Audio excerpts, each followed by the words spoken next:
Gente, a partir de agora eu vou fazer um relato pra deixar salvo aqui no Instagram e vocês entenderem por que eu tô recebendo essa hostilidade na rua. Tem até polícia no meio, a polícia tentou falsificar documento pra me incriminar. Então eu vou explicar pra vocês. Eu tô tendo ultimamente atitudes ruins, eu tô surtando, eu não tô aguentando mais, então por isso que eu tô falando, porque chega desse monte de mentiras, chega, porque assim, o que eu faço, gente, eu não tenho problema de assumir, não. Se eu xinguei alguém, é porque a pessoa me xingou primeiro, e eu assumo, eu xinguei você sim, falo na cara dela, não tenho problema. Entendeu? Agora, inventar história sobre mim, ninguém vai inventar, e eu vou explicar pra vocês por quê. Seguinte, eu tô denunciando a minha família por calúnias sobre mim, que não é de hoje, é de anos. Eu vim perdendo emprego, eu vim perdendo vida social, as pessoas se afastando de mim, porque eu tô denunciando a minha família, minha tia de sangue, e junto com a minha mãe, que a minha tia inventou uma história. Então, gente, continuando a história, se é que eu posso chamar essa vagabunda de tia, inventou que eu jogava prato na cara da minha mãe pra defender o marido dela, que me estuprava quando eu tinha 14 anos. E eu contei pra eles, a minha família inteira sabe disso, desde a minha adolescência. Eu contei pra eles e eles não ficaram do meu lado, não acreditaram em mim, então eu já entendi que eles não gostavam de mim. O que eu fiz? Fui embora pra São Paulo, fui ver minha vida, fui construir a minha história, minha vida, conhecer pessoas novas e comecei a viver tranquilamente, mas do nada eu comecei a entrar em empresa, saía, 2 dias depois as empresas me mandando embora, as pessoas se afastando de mim, perguntando como era meu relacionamento com a minha mãe, e eu dizia, eu não tenho, a gente não se comunica, eu não mandava nem Feliz Natal para eles. Eles inventaram essa história, me puxaram de volta aqui para minha cidade, eu agora estou dependendo deles financeiramente para comer, e é uma situação que eu não consigo sair, eu tenho medo de ficar contando, porque eu tô recebendo hostilidade na rua, outro dia, e agora por mulheres. Antes as mulheres me cumprimentavam, os homens também. Sempre me respeitaram, eu sempre respeitei as pessoas. Quando eu tinha algum problema com alguém, eu chegava na pessoa, conversava e resolvia ali mesmo. Mas agora eu tô recebendo hostilidade de graça. Como eu contei pra vocês na história anterior, passei por uma mulher e ela estava numa situação, ela estava conversando e ela me chamou daquilo que eu postei na história anterior, é só vocês voltarem aqui. E agora, dessa última vez que aconteceu, ontem eu fui no supermercado e uma menina entrou na minha frente do nada, na minha vez de passar no caixa, entendeu? Ela viu que eu não tive uma reação ruim, eu pedi licença pra ela. Isso que eu tô contando, gente, aconteceu várias vezes, entendeu? Mas a de ontem eu prestei atenção. Aí ela viu que eu não tive uma reação ruim, pedi só licença pra ela, ela se virou pra mim e me cumprimentou, como se me conhecesse, sabe? Aí eu fiquei olhando pra cara dela, cumprimentei ela de volta, passei no caixa e fui embora. Então assim, tentando com que eu arrume uma confusão com alguma menina para que essa história de que eu joguei prato na cara da minha mãe seja uma realidade e que esse estupro, esse pedófilo ande na rua como um cidadão de bem, que é o que ele está fazendo. E ele está recebendo agora, estão tirando o foco dele para colocar em mim, você entende? Como se quisesse que essa história se tornasse realidade e ele saísse como a vítima, vocês entendem? Ele tá passando por mim várias vezes. Esses dias eu até discuti com a minha mãe, falei que eu não queria ver ele no local onde eu vou buscar minha comida, onde eu vou buscar as coisas. E ela já começou a colocar para a dona da casa, sabe? Ah, é a dona da casa que recebe ele, você não tem que falar nada. Eu falei, a casa é dela, eu não tenho nada a ver com isso, mas eu não quero encontrar com ele. Se ele tá indo no mesmo horário que eu, então eu mudo o horário, eu vou em outro horário. E, gente, o pior de tudo é que eu vou contar pra vocês agora. Esse cara que fez o que fez comigo, ele tá recebendo apoio da polícia, porque eu fiz um boletim de ocorrência contra ele, ele mora longe de mim, entendeu? Ele passava aqui em casa gritando, ei, boi, vou montar. Eu fui com uma barra de ferro pra cima dele mesmo, gente. Não é a primeira vez, não. Já puxei tesoura pra ele há uns 3 anos atrás, que eu morei aqui em Bonito. Morei 3 meses nessa casa com ele dentro, a minha avó era viva. E o que aconteceu? Eu fiz um boletim de ocorrência contra ele e a polícia levou ele como uma pessoa comum e me levou atrás, num lugar escuro, como se eu fosse o bandido. E começaram a dar suporte a ele. Toda vez que ele passa por mim de moto, 1 minuto depois passa um carro da polícia tentando me intimidar, tentando me calar, me hostilizar. Inclusive, quando eu fui fazer o boletim de ocorrência contra ele, a polícia ficou várias vezes falando, você tem certeza que você quer fazer isso? Você tem certeza que você quer fazer esse boletim de ocorrência? Eles tentando com que eu desistisse. Você sabe que se você errar alguma hora, a hora do acontecimento, isso vai dar como mentira, né? Isso não vai dar nada pra ele. Então, tipo assim, aqui, né, porque eu tô cansado o braço. Então, aí eu tô recebendo essa hostilidade há algum tempo. Tem 2 vizinhos que eu discuti. Os dois já vieram com conversa racista pra cima de mim, dizendo que eu sou um vagabundo, que preto na época deles trabalhava e que agora vive vagabundiano. Já chamaram de cachorro preto. Esses dois vizinhos já disseram que eu fumava maconha, que eu usava droga, que eu fazia programa aqui dentro de casa. Eu não trago nenhum amigo meu para não dar fofoca e prejudicar meus amigos, as pessoas que eu conheço. Porque tudo eles inventam, tudo dá uma história. Eles ligam pra minha família cabeça, dizendo que eu tô fazendo um circo aqui dentro. Teve essa situação com esse cara que fez o que fez comigo, a gente acabou indo para a delegacia e esse vizinho da frente, ele foi da parte de mim dizendo que era testemunha, mas ele não estava no momento, uma mentira. A polícia forjou um documento para me incriminar a favor desse vizinho, entendeu?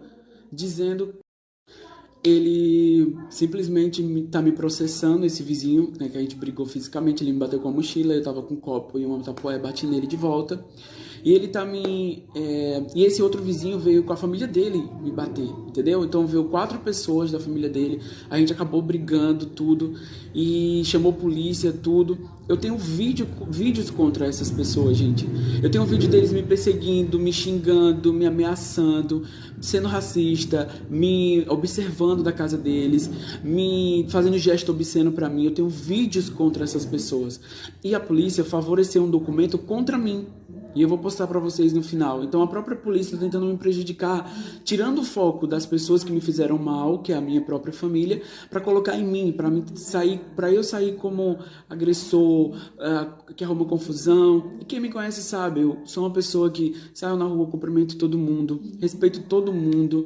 E eu tenho documentações, vídeos e tudo que essas pessoas fizeram, gente, que eu falei pra vocês, eu tenho tudo contra elas em vídeos. Eu gravei conversas, eu tentando me resolver com essas pessoas, eu fui tentar conversar com eles pra me dar bem, mas eles continuam me provocando, continuam tentando me tirar do sério.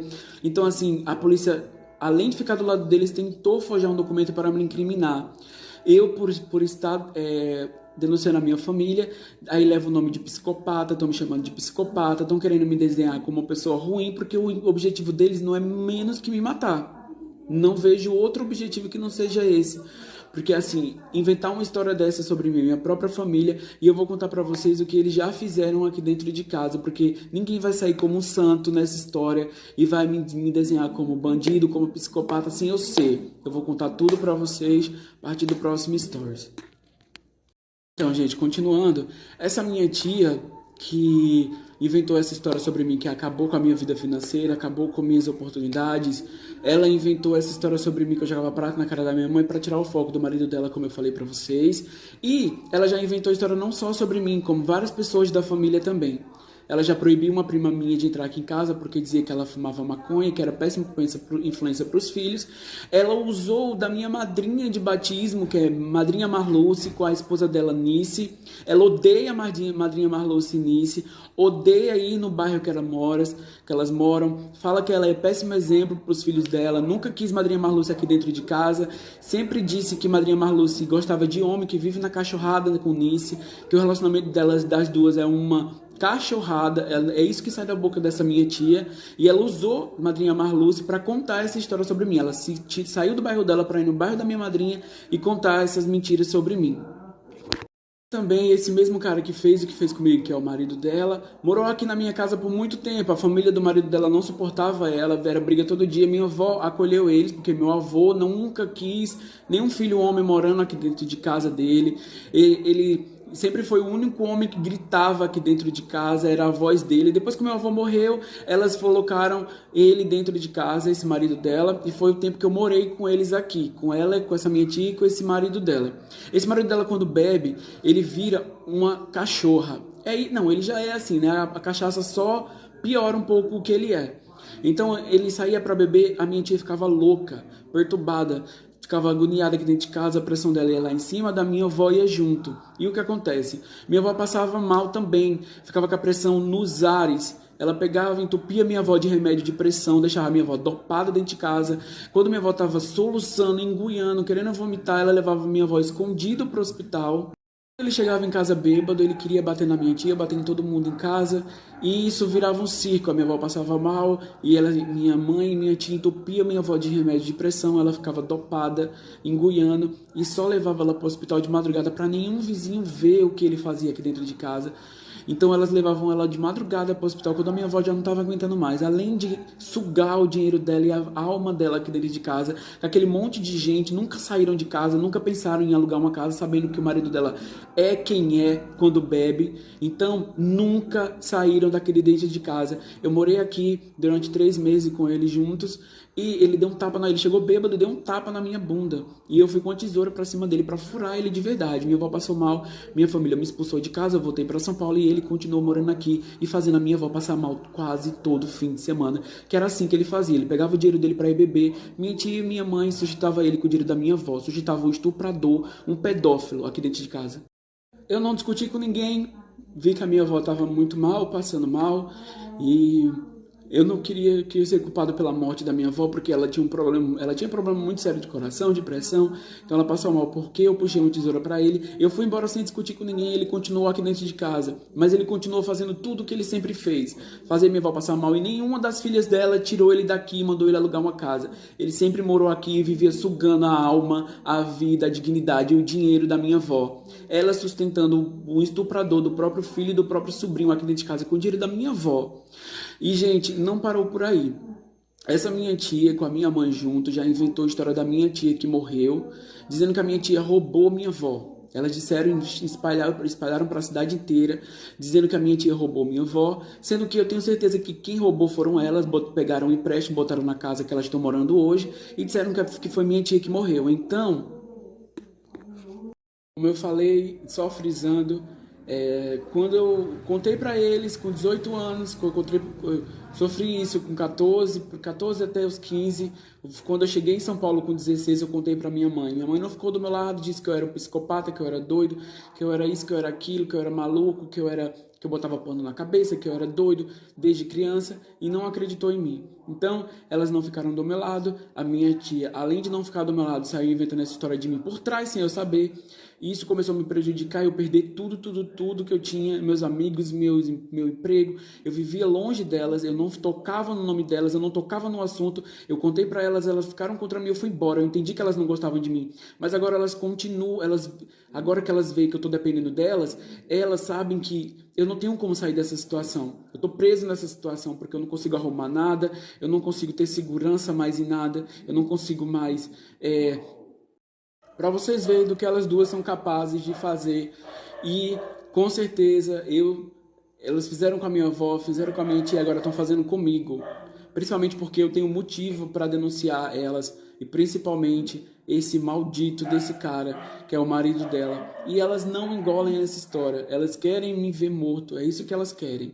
Entende? É isso que elas querem, porque se uma mãe e uma tia fica do lado de um cara que estuprava o próprio filho e o sobrinho delas, e além de tudo inventa uma história de que eu jogava prata na cara da minha mãe para defender esse mesmo cara, não querem menos do que me matar. E elas continuam me caluniando, continuam me humilhando por causa de comida. Todos os dias eu não consigo sair dessa situação, porque como eu falei para vocês, e muita gente usa tudo isso contra mim. Então as pessoas vêm caindo, matando em cima de mim, achando que eu tenho que ficar calado, que eu não posso denunciar ninguém. Só que, gente, eu tô surtando de verdade. Eu tô tendo atitudes ruins em casa. Eu tô pirando. Eu tô jogando as coisas. Eu tô xingando as pessoas que me xingam. E isso vai acabar me prejudicando em algum momento. Eu vejo a hora de eu arrumar uma confusão por causa disso. Porque as pessoas ficam me provocando até eu sair do sério. Eu acabar morrendo. Porque é isso que elas querem, entendeu? Eu não confio nelas de jeito nenhum. Nunca vou confiar em pessoas que inventaram história pra me matar, que ficaram do lado do cara que me estupraram, que fizeram o que fizeram com a minha avó e com a minha tia. Eu nunca vou confiar nelas. E eu tô pirando e eu tô tendo atitudes ruins. E eu tô surtando. E é isso, eu tô deixando esse vídeo salvo porque eu não aguento mais guardar sozinho. Eu não aguento mais guardar pra mim. Elas estão fingindo ter um bom relacionamento comigo na frente das pessoas, mas eu não me engulo isso. Eu sei que isso é falsidade, é fingimento. Isso vai acabar ruim pra mim, porque eu tô saindo como psicopata. muito louco. E eu não aguento mais. Elas estão fingindo ter uma boa relação comigo, mas não existe, nunca vai existir. Nunca. Então eu tô deixando esse vídeo salvo por minha segurança. E é isso, gente.